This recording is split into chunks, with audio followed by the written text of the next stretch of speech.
Assalamualaikum warahmatullahi wabarakatuh. Apa kabar hari ini teman-teman? Alhamdulillah, semoga semuanya sehat selalu ya. Perkenalkan, saya Prapti Pratiwi, saya mahasiswi dari PGSD Pelita Bangsa kelas 252A. Pada hari ini saya akan mempresentasikan mengenai salah satu tugas UTS, yaitu saya memilih judul identitas bangsa. Saya akan mempresentasikan tentang apa sih identitas bangsa itu. Topik ini sangat relevan ya teman-teman, sangat penting kita bahas, di mana di era ini gitu semakin kencangnya arus globalisasi, agar kita tidak kehilangan arah sebagai bangsa Indonesia, kita perlu tahu identitas kita itu sebagai bangsa Indonesia. Jadi kita langsung saja kita bahas apa sih identitas bangsa itu. Apa sih yang membuat seseorang disebut orang Indonesia? Apakah dari paspor atau KTP-nya? Bukan ya teman-teman, bukan sekedar paspor, bukan sekedar KTP, tapi adanya identitas bangsa. Secara definisi, ini adalah jati diri, ciri khas atau karakter yang membedakan kita dengan bangsa lain. Jadi setiap bangsa itu mempunyai karakternya masing-masing, mempunyai ciri khasnya masing-masing. Nah, identitas ini tidak tiba-tiba ada, tapi ada prosesnya teman-teman. Identitas ini lahir dari kesepakatan bersama yang mencakup nilai, budaya, dan sejarah. Fungsinya itu sangat krusial, bukan hanya sebagai simbol, tapi sebagai pedoman hidup dan alat pemersatu dari 270 juta rakyat Indonesia, tetapi memiliki karakter yang sama. Itu adalah identitas bangsa, teman-teman. Oke, kita lanjut ke slide selanjutnya, yaitu ada 3 pilar konsep dasar. Jadi identitas nasional ini berdiri di atas 3 pilar ya teman-teman. Jadi yang pertama itu ada identitas fundamental. Nah, identitas fundamental ini sebagai alat kita apa coba? Yaitu Pancasila. Fungsinya apa? Ia berfungsi sebagai ideologi, falsafah, dan dasar negara. Dasar negara siapa? Tentunya dasar negara Indonesia. Ideologinya menggunakan ideologi Pancasila. Yang kedua ada identitas instrumental. Nah, ini alatnya teman-teman. Jadi manifestasi fisik kita. Seperti adanya Undang-Undang Dasar 1945 itu sebagai dasar hukum. Semuanya tertuang, ketentuan hukum itu sudah diatur di dalam Undang-Undang Dasar 1945. Yang kedua itu adalah bahasa. Tentunya bahasa kita itu yaitu apa? Bahasa Indonesia. Yang selanjutnya yaitu lambang negara. Apa teman-teman lambang negara kita? Lambang negara Indonesia yaitu burung Garuda. Nah, yang selanjutnya ada bendera. Tentunya kita punya bendera ya teman-teman. Bendera kita apa? Bendera merah putih. Nah, itu secara identitas instrumental. Jadi yang berbentuk fisik gitu.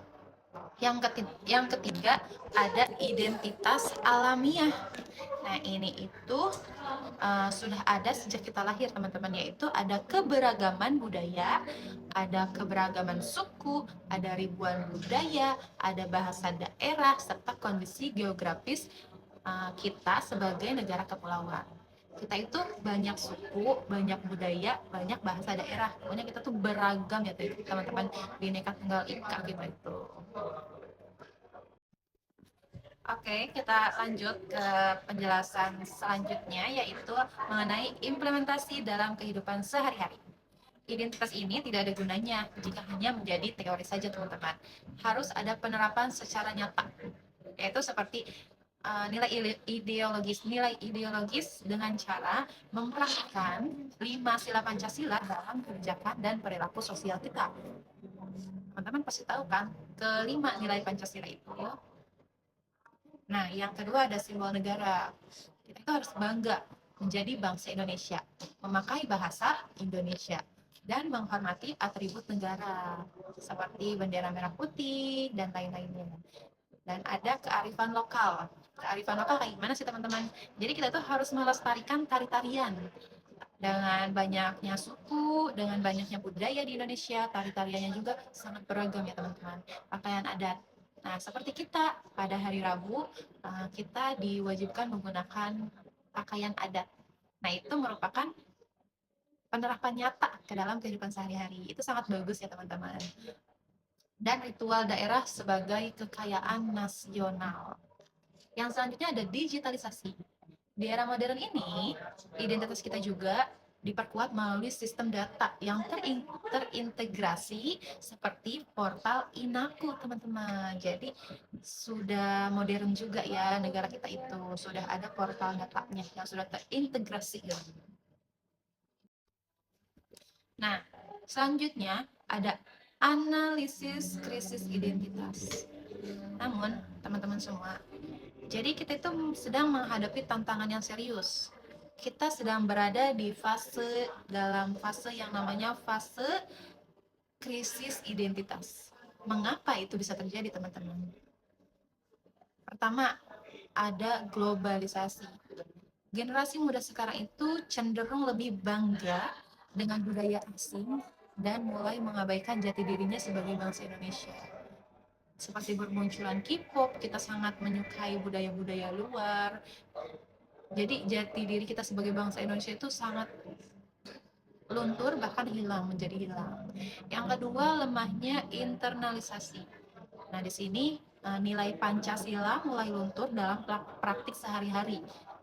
Masyarakat Indonesia sudah tidak lagi mencerminkan nilai-nilai Pancasila dalam kesehariannya. Yang ketiga ada ancaman bahasa.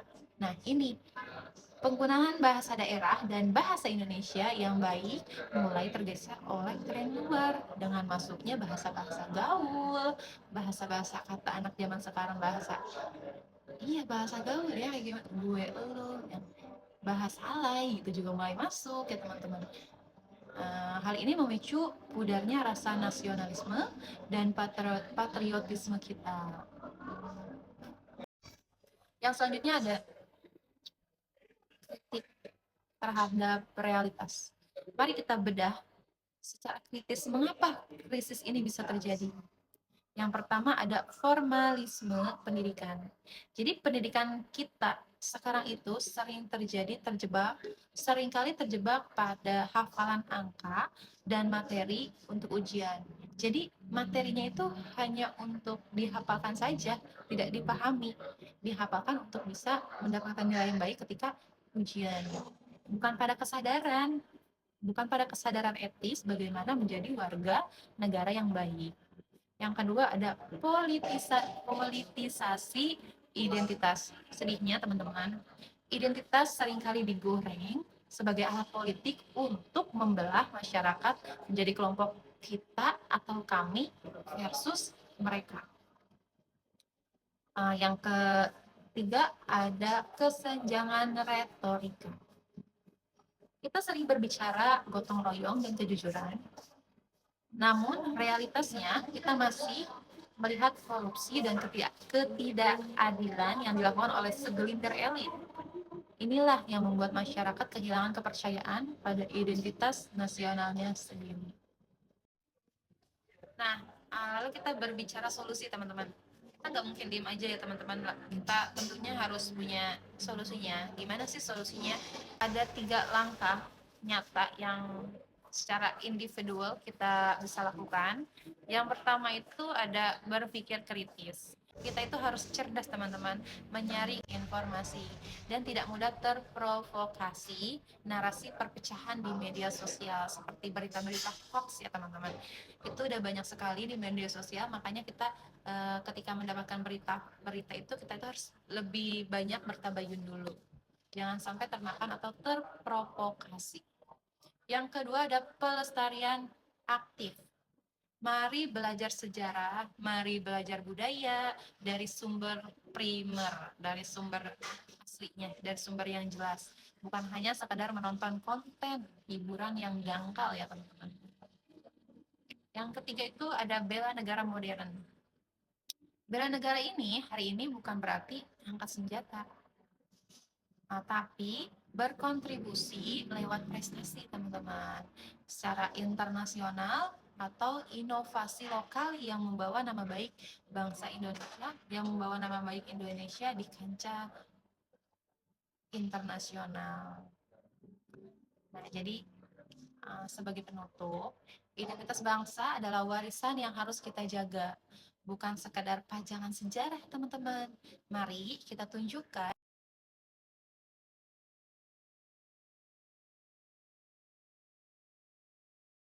Sekian materi yang bisa saya sampaikan. Kurang lebihnya saya mohon maaf. Billahi taufiq wal hidayah. Wassalamualaikum warahmatullahi wabarakatuh. See you. Bye.